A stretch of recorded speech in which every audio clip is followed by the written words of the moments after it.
Now, the European Union is taking measures to protect its firms from those sanctions that have been imposed by the American authorities on Iran. Now, the bloc will trigger a law that effectively shields European companies that are operating in Iran. The sanctions came into effect after the US President Donald Trump, as we just mentioned, withdrew unilaterally from the 2015 nuclear pact between Iran and world powers. The EU now says these protective measures will come into force on Tuesday, the 7th of August. What I can say is that the blocking statute, once it enters into force at 6 a.m.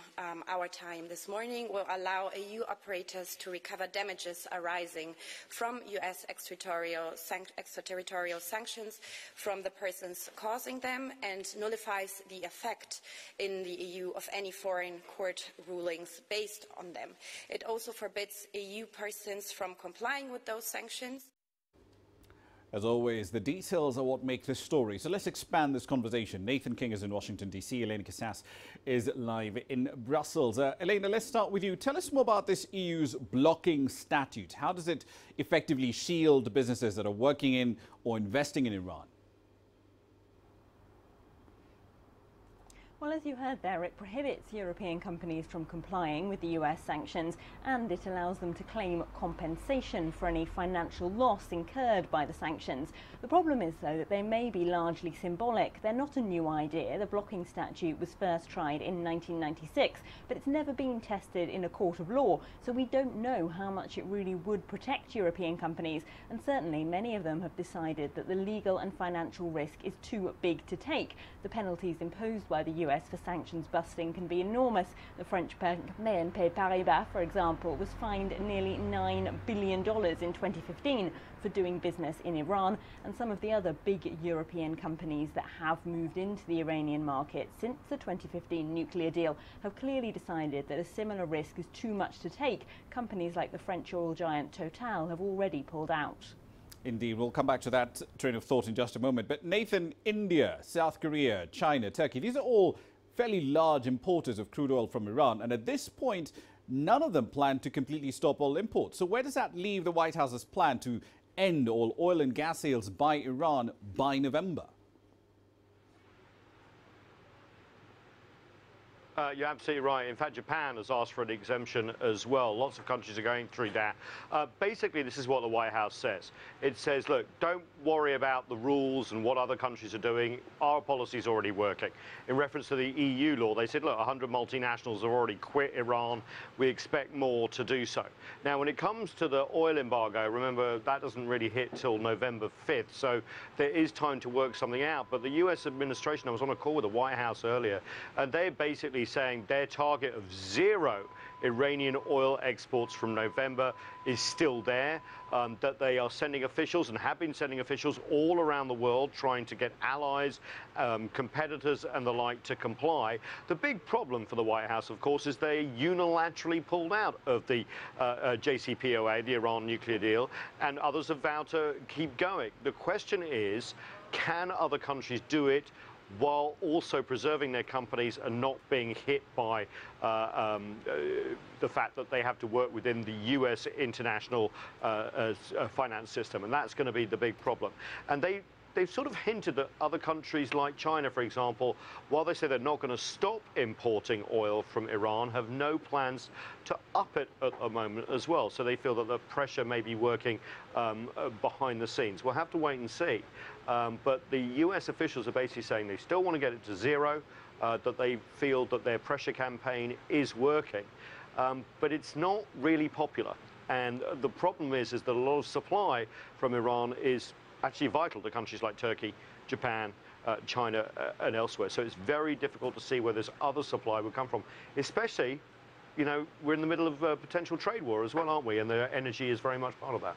Indeed. Elena, so the EU also saying it will work on, and I'm quoting them here, the preservation and maintenance of effective financial channels with Iran and the continuation of Iran's exports of oil and gas. But to go back to your earlier points, the oil majors, Shell, Total, they've effectively pulled out of deals they signed with Iran. So isn't this a little too late? Because the EU seems to be trying to preserve channels that the firms are saying they'd rather not have. Yes, the European Investment Bank is planning to provide funding to help buy Iranian oil when those other sanctions kick in November, to try and keep the Iranians on side. Of course, if they're not seeing any financial benefit to the 2015 nuclear deal, they will no longer have any incentive to keep complying with it. But the problem, as you were saying there, really, is that European politicians can't force their companies to follow that line. As the French President Emmanuel Macron said when Total decided to pull out of Iran back in May, "I deeply regret it, but I am not Total's CEO," he said, "and I can't tell them what business decisions to make." And of course that's the problem. They can try legal instruments to protect European companies from US sanctions, but in the end these are business decisions that they can't influence. Indeed. One last question for you, Nathan. Having triggered all these numerous trade and diplomatic disputes with allies left, right and centre, the White House's negotiating position does seem to be, at least from that perspective, deeply compromised. But how far is the White House willing to go to get other countries to end all Iranian oil and gas imports, especially in the context of this trade war? I think that's an excellent point, and we're going to see before November 5th. You know, we've got these financial sanctions, which are very strong as well, essentially isolating Iran going into effect in the next few hours. But the real test will be up till November 5th, when the oil and gas exports will be basically sanctioned again. The Trump administration have a little bit of hubris going on, I can detect on the White House call, by saying, look, our policy is already working.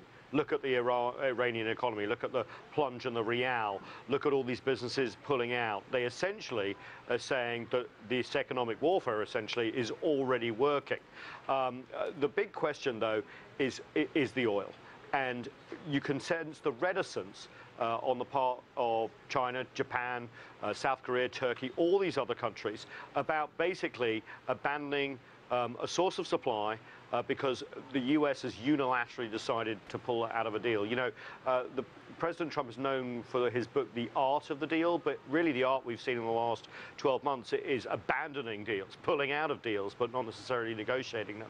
And I think that there might be a bit of hubris when it comes to the White House. And there are mechanisms that you could get around it. For example, as we know, oil is priced in dollars. It is a petrodollar market. Well, maybe the move away from that, pricing in other currencies. We've talked about the internationalization of the RMB. We talked about alternatives in the business sphere before. Could that be a way through? And also, remember, Iran has to react here too. It too could put pressure on the US. It's talked about closing the Straits of Hormuz. All these things don't seem to have factored into a White House thinking, which suggests just an idea of maximum pressure will get everyone to fold. And it's the similar approach that we've seen when it comes to trade as well. Now, whether it's bluff and bluster or whether they're going to follow through with it, we'll have to wait and see, but it is definitely increasing massive tensions, of course, and the oil markets are going to reflect that going up to November. Indeed, and of course we'll be looking at the commodities a little later in the programme, but we'll leave it there for the time being. Nathan King there in Washington, D.C., and of course Elena Casas in Brussels as well.